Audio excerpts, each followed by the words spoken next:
Gracias damos a nuestro Padre Celestial porque cada día nos da la bendición de su palabra y poder aprender de Él y de su mensaje de salvación. Hemos llegado a la lección número 2 del comentario bíblico adventista, donde profundizamos en esta enseñanza, titulada La misión de Dios en favor de nosotros, segunda parte. Dios les bendiga, mis apreciados hermanos, y les invitamos a que se suscriban a nuestro canal Aprendiendo de Jesús si aún no lo han hecho, y que compartan este mensaje, un mensaje de salvación que sin lugar a dudas muchas personas necesitan, como tú y como yo. Este es el momento para que compartan, le den like y que comenten allí sus pedidos de oración o cualquier mensaje que deseen dejarnos, para que todos juntos en armonía podamos estar alabando a nuestro Padre Celestial más cerca de Él. Oremos para comenzar. Padre Santo que estás en el cielo, gracias te damos, oh Dios, por tus bendiciones y cuidados. En este momento, Señor, que nos disponemos a estudiar tu palabra, nos ponemos en tus manos de amor. Bendice a cada persona que nos escucha y que tiene un pedido especial para ti. En el nombre de Jesús, amén. Cristo es la puerta, mis apreciados hermanos. Volvió pues Jesús a decirles: de cierto os digo, yo soy la puerta de las ovejas. Juan 17. Satanás en persona tomó el mando de la lucha contra Jesucristo. Los ángeles malignos se confabularon con los hombres perversos para resistir el bien y pisotear la justicia, y se confederaron todas las energías del mal para destruir al campeón de Dios y de la verdad. Mientras el éxito parece acompañar la actividad maestra de Satanás, Jesús se presenta para disputar su poder. El Señor a lo suyo vino y los suyos no le recibieron. En un momento de crisis, cuando la rebelión se había esparcido por todo el mundo, el Padre lo envió con una misión de misericordia para que el hombre no pereciera, sino que tuviera vida eterna mediante la fe en el Hijo de Dios. La cabeza de la serpiente sería aplastada a través de Cristo y el hombre ganaría la vida eterna. En la parábola del pastor, Jesús coloca su propia interpretación sobre un trabajo y misión y se representa a sí mismo como el buen pastor, que alimenta y cuida a sus ovejas. Él dijo: el que no entra en la puerta en el redil de las ovejas, sino que sube por otra parte, ese es ladrón y salteador. Cristo declaró que todos los que habían venido antes que Él pretendiendo ser el Mesías eran engañadores. Durante la época de la primera venida de Cristo había mucha agitación entre el pueblo concerniente a la aparición de un Mesías universal. La nación judía esperaba la llegada de un gran libertador y hubo hombres que se aprovecharon de este estado de expectación, utilizándolo para obtener ventajas personales en forma de ganancias y glorias propias.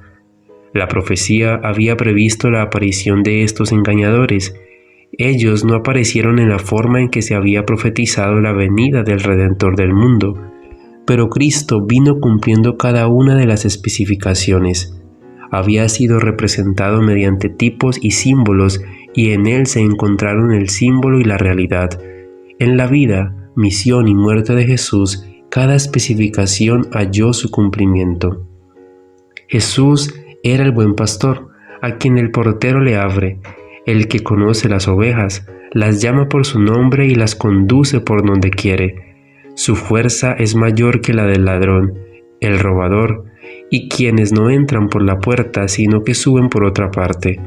Los fariseos fueron incapaces de discernir el hecho de que esta parábola se refería a ellos, los profesos conductores del pueblo y pastores del rebaño. Jesús se presentó a sí mismo en contraste con ellos, y mientras sus corazones meditaban acerca del significado que podía tener la parábola, les dijo: yo soy la puerta de las ovejas. El que por mí entrare será salvo, y entrará y saldrá y hallará pastos.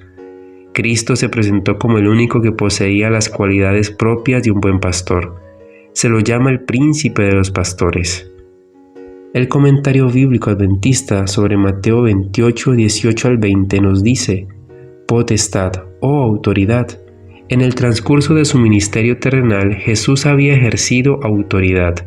Sin embargo, había limitado voluntariamente esa autoridad. Ahora Jesús poseía una vez más toda la autoridad que había tenido antes de venir a esta tierra para revestirse de las limitaciones de la humanidad. El sacrificio en favor del hombre se había completado. Jesús ya había comenzado su obra de mediación en el santuario celestial. Versículo 19. Por tanto, id. Los versículos 19 y 20 son la carta magna de la Iglesia cristiana. En la orden id, Cristo concluyó e incluyó a todos los creyentes hasta el mismo fin del mundo. Como discípulos, los 11 debían y habían aprendido en la escuela de Cristo, ahora como apóstoles, fueron enviados a enseñar a otros, con referencia a la responsabilidad que tienen los que creen en Cristo de compartir su fe. Las palabras, por tanto, relacionan el mandato de ir y hacer discípulos con la potestad de Él.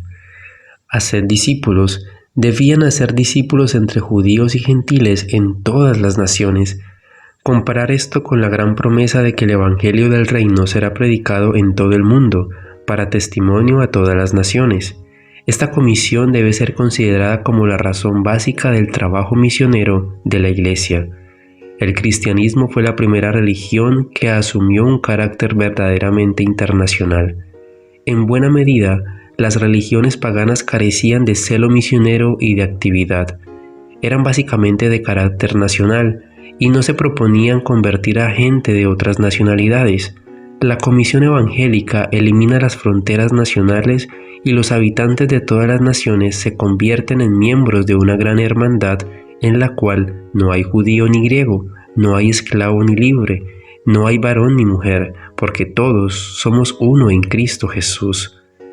El cristianismo destruye todas las barreras de raza, nacionalidad, sociedad, nivel económico y costumbres sociales, enseñándoles. La aceptación del Evangelio de Jesucristo implica acción de la mente. Solo el que sabe bien lo que cree puede ser cristiano en el sentido más cabal.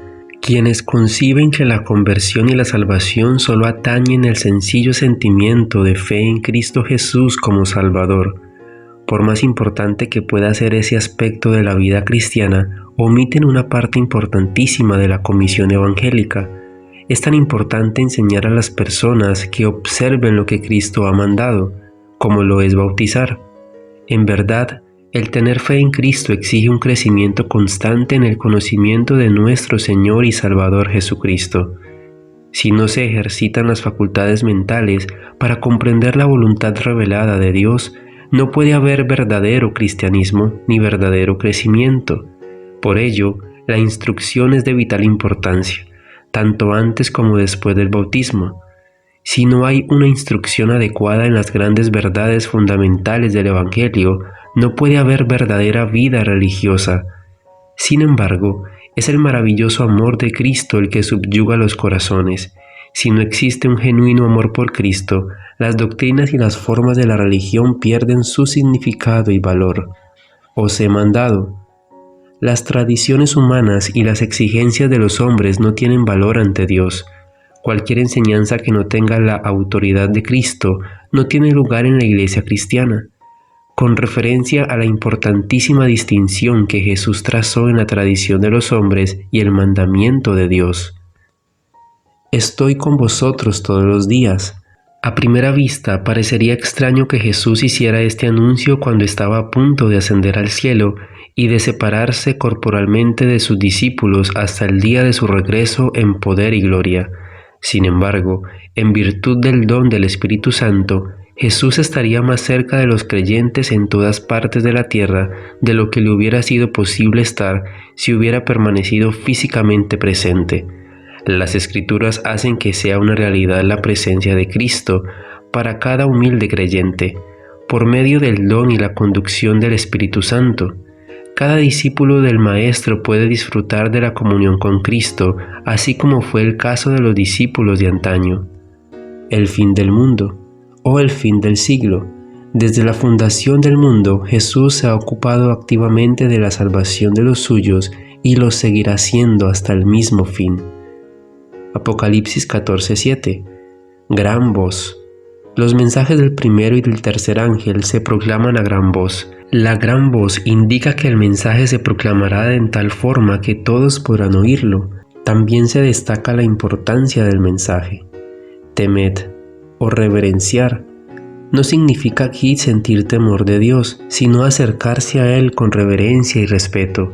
Incluye el pensamiento de absoluta lealtad a Dios, en una sumisión a Dios, en una sumisión completa a su voluntad. El mensaje de temer a Dios es especialmente oportuno en el periodo representado por la predicación de este ángel, porque los hombres se han entregado a la adoración de los dioses del materialismo y el poder y muchos otros que han inventado. Hora o tiempo no es hora literal. Entendida así, es posible comprender la clase de hora de su juicio. Se refiere al tiempo en sentido general, cuando se efectuará el juicio, y no necesariamente al momento exacto cuando comenzará el juicio. En esta forma es posible que el mensaje del primer ángel fue proclamado en los años que precedieron a 1844, aun cuando la verdadera obra de juicio no había comenzado. Juicio, la acción de juzgar, la sentencia del juicio. Los expositores adventistas del séptimo día entienden que el juicio que aquí se menciona fue el que comenzó en 1884, representando simbólicamente la purificación del santuario terrenal. Puede deducirse que no se refiere al ejecutivo cuando venga Cristo y todos recibirán su retribución, porque los mensajes de los tres ángeles preceden a la segunda venida de Cristo. Además, el mensaje concerniente al juicio es acompañado por una exhortación y una amonestación que revelan que el día de la salvación aún no ha pasado. Los hombres pueden aún buscar a Dios y escapar de la ira que vendrá. La predicación de Guillermo Miller y sus colaboradores en el periodo desde 1831 hasta 1884 respecto a la terminación de los 2300 días en 1844 puede considerarse históricamente como el comienzo de la predicación del mensaje del primer ángel. Pero ese mensaje ha tenido validez desde entonces y continuará teniéndola hasta que caiga el telón que pondrá fin a la oportunidad de salvación para el hombre. Ha llegado o ha venido. Adorad. La adoración a Dios contrasta con la adoración a la bestia y su imagen. En la crisis que pronto vendrá, los habitantes de la tierra tendrán que escoger, como lo hicieron los tres fieles hebreos de la antigüedad, entre el culto al verdadero Dios y el culto a los dioses falsos. El mensaje del primer ángel tiene el propósito de preparar a los seres humanos para que hagan la debida elección y permanezcan firmes en el tiempo de la crisis. Hizo el cielo y la tierra. El creador del universo es el verdadero y único objeto de adoración. Ningún hombre ni ningún ángel es digno de adoración. Esta prerrogativa solo pertenece a Dios. El poder de crear es uno de los rasgos distintivos del verdadero Dios en contraste con los dioses falsos. La exhortación a adorar a Dios como el Creador ha llegado a ser especialmente oportuno desde los años siguientes a la predicación inicial del mensaje del primer ángel, debido a la rápida propagación de la teoría de la evolución. Además, la exhortación a adorar a Dios como el Creador de todas las cosas indica que debe prestarse la debida atención al monumento que recuerda las obras creadas por Dios, el sábado del Señor. Si el sábado hubiese sido guardado como era el propósito de Dios, hubiera servido una gran salvaguardia contra la credulidad y la evolución. El sábado será un punto especial en la controversia de la crisis final que se avecina. Deuteronomio 7:6 nos dice: Pueblo santo. La santidad a Jehová debía ser la constitución del pueblo, como también su forma de conducta. El sentido básico de la palabra traducida santo es el de separación física. Luego se afianzó la idea de consagración o dedicación. Un pueblo santo era un pueblo separado, apartado de las costumbres de las naciones que lo rodeaban, dedicado exclusivamente al servicio de Dios. Un pueblo especial, literalmente un pueblo de posesión especial. La palabra traducida especial proviene de una raíz que significa adquirir propiedad. La forma sustantiva usada aquí significa propiedad privada, una posesión. Es importante seguir el gran ejemplo de Jesucristo. Por eso dijo: yo soy el camino, la verdad y la vida, y nadie viene al Padre si no es por mí. Juan 14:6. Al describir su misión, Jesús declaró: el Espíritu del Señor está sobre mí, por cuanto me ha ungido para dar buenas nuevas a los pobres. Me ha enviado a sanar a los quebrantados de corazón, a pregonar libertad a los cautivos y vista a los ciegos, a poner en libertad a los oprimidos, a predicar el año agradable del Señor. ¿Somos tan semejantes a Cristo como para poder representar su obra y seguir su ejemplo? Su obra dio testimonio de su misión, mostrando que era de origen divino. En cada uno de sus actos y de sus palabras se revelaba la más tierna compasión, amor y misericordia. Los más pobres y los más humildes no sentían temor de acercarse a él. Siempre notaba la presencia de los niñitos y éstos se sentían atraídos hacia él. Las palabras de nuestro Salvador son claras y definidas. No suprimió una sola palabra de verdad, pero la expresó con fervor convincente, y mientras hablaba, los abatidos se le acercaban y eran henchidos de esperanza y valor. Era el príncipe del cielo. Nunca dijo una palabra que pudiera ocasionar una pena innecesaria a un alma temblorosa y sensible. Contemplando con tristeza a los que le rechazaban y despreciaban sus palabras, dijo: «¿No queréis venir a mí para que tengáis vida?» Juan 5:40. Cristo es el camino, la verdad y la vida. Su vida sobre esta tierra fue una vida de abnegación. Consoló y animó a todos los que se le acercaron en busca de alivio, porque todos eran preciosos a su vista. Siempre se condujo con dignidad divina y sin embargo se inclinó con tierna consideración hacia cada miembro de la familia del Señor. Vino a colocarse a la cabeza de la humanidad para dar el poder de llegar a ser hijos e hijas de Dios a todos los que creen en Él. Tal es el ejemplo que nosotros debemos seguir si lo hiciéramos. El enemigo no recibiría tanta atención y honor como recibe ahora de parte de los que profesan ser seguidores de Cristo, pero que en realidad están siguiendo los engaños satánicos. Dios envió a su Hijo para que aquellos que creen en Él no perezcan, sino que tengan vida eterna. Sus seguidores deben mostrar la honestidad, la justicia y la integridad más estrictas en cada una de sus transacciones. Permitan que comience una sincera obra en ustedes, mediante una conversión y una transformación del carácter. El ideal para toda la humanidad. Jesús crecía en sabiduría y en estatura y en gracia para con Dios y los hombres. Cristo vivió una vida de intenso trabajo desde sus más tiernos años. En su juventud trabajó con su padre en el oficio de carpintero y así honró toda labor. Aunque era el Rey de toda la gloria, al seguir un humilde oficio reprochó la ociosidad en cada miembro de la familia humana y significó toda labor como noble. Desde la niñez fue un modelo de obediencia y laboriosidad, era como un agradable rayo de sol en el círculo familiar. Fiel y alegremente cumplió con su parte en los más humildes deberes. Aunque su sabiduría había asombrado a los doctores, humildemente se sometió a sus guardianes humanos. El conocimiento que adquiría diariamente en su admirable misión no lo descalificó para realizar los más humildes deberes. Alegremente emprendía el trabajo que incumbe a los jóvenes que moran en hogares apremiados por la pobreza. Comprendía las tentaciones de los niños, pues soportaba sus pesares y pruebas. Aunque tentado al mal, rehusaba apartarse en un solo momento de la más estricta verdad y rectitud. Cristo es el ideal para toda la humanidad. Ha dejado en perfecto ejemplo para la niñez, la juventud y la edad madura. Vino a esta tierra y pasó por las diferentes fases de la vida humana. Hablaba y actuaba como otros niños y jóvenes, con la excepción de que no cometió faltas. Jesús recibió su educación en el santuario del hogar, no meramente de sus padres, sino de su Padre Celestial. Al crecer, Dios le explicó más y más la gran obra que había delante de él, pero a pesar de su conocimiento de esto, no se dio aires de superioridad. Nunca causó pena o ansiedad a sus padres, se gozaba honrándolos y obedeciéndoles. Aunque no ignoraba su gran misión, consultaba los deseos de ellos y se sometía a su autoridad. Después oí la voz del Señor que decía: ¿A quién enviaré? ¿A quién irá por nosotros? Entonces respondí yo, heme aquí, envíame a mí.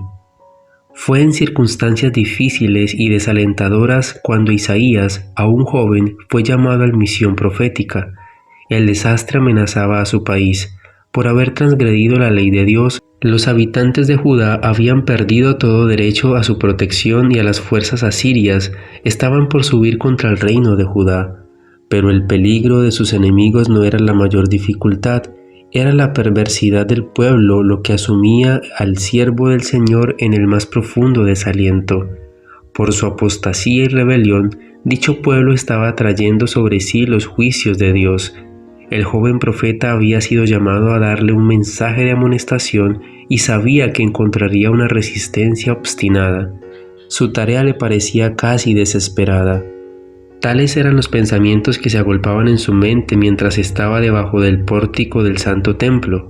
De repente, la puerta y el velo interior del templo parecieron alzarse o retraerse, y se le permitió mirar adentro, al lugar santísimo, donde ni siquiera los pies del profeta podían penetrar.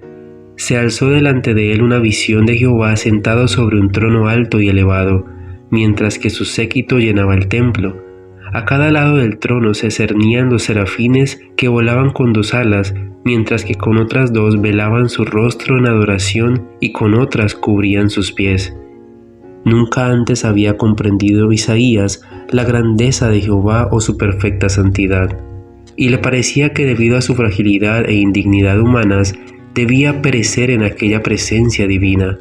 «¡Ay de mí!», exclamó, «que soy muerto, que siendo hombre inmundo de labios y habitado en medio de pueblo que tiene labios inmundos, han visto mis ojos al Rey, Jehová de los ejércitos». Pero se le acercó un serafín con el fin de hacerle idóneo para su gran misión. Un carbón ardiente del altar tocó sus labios mientras se le dirigían las palabras. «He aquí que esto tocó sus labios y es quitada tu culpa, y limpió tu pecado». Y cuando se oyó la voz de Dios que decía, «¿A quién enviaré? ¿Y quién nos irá?», Isaías respondió con plena confianza, «Heme aquí, envíame a mí». El profeta había sido fortalecido para la obra que tenía delante de sí. Así que, hermanos míos, amados, estad firmes y constantes, creciendo en la obra del Señor siempre, sabiendo que vuestro trabajo en el Señor no es en vano. La iglesia de Cristo ha de ser limpia, pura y ha de ser santa ante Dios. Sus miembros son frente al mundo los representantes del reino celestial. Mientras el tiempo dure, se hallarán embarcados en una misión de misericordia. Dios desea que todos los que profesan creer en la verdad de su palabra la hagan conocer. Su perseverante fidelidad será ricamente recompensada, y el reino y el señorío y la majestad de los reinos debajo de todo el cielo se ha dado al pueblo de los santos del Altísimo. No nos cansemos de hacer el bien. Sometamos enteramente nuestro corazón a las enseñanzas de la palabra del gran médico misionero. De acuerdo con nuestra fe en el mensaje, será nuestro fervor y nuestro poder para promover el conocimiento de Jesucristo. Hemos de llegar a ser coadjuntores de Dios, creciendo en la obra del Señor siempre. Cada día de nuestra vida hacemos frente a nuevas obligaciones. La terminación de un deber es el comienzo del otro. Nuestra vida ha de emplearse en un solemne servicio en favor del Maestro. Somos los siervos del Señor. Los miembros de la Iglesia de Cristo han de ser ejemplos de una vida de servicio, una vida de completa obediencia a nuestro gran ejemplo. Oh Padre Celestial, queremos ser seguidores de tu ejemplo. Queremos confiar cada día en tus promesas y de la misma forma ser parte de la misión. Ser parte de esa misión, oh Dios, que tienes para cada uno de nosotros. Ayúdanos también, Señor, a poder discernir el propósito que tenemos en esta vida. De la misma forma, Dios, pedimos perdón, Padre Celestial, si fallamos y que podamos, Padre, poder ser reavivados por tu palabra y por tu poder. Bendice a cada persona que escucha este mensaje. Hay pedidos de oración que son dejados en los comentarios, Señor, que ponemos en tus manos. Tú conoces la necesidad de cada uno de ellos y contestarás conforme a tu voluntad. Gracias, oh Dios, por escucharnos. En Jesús. Amén.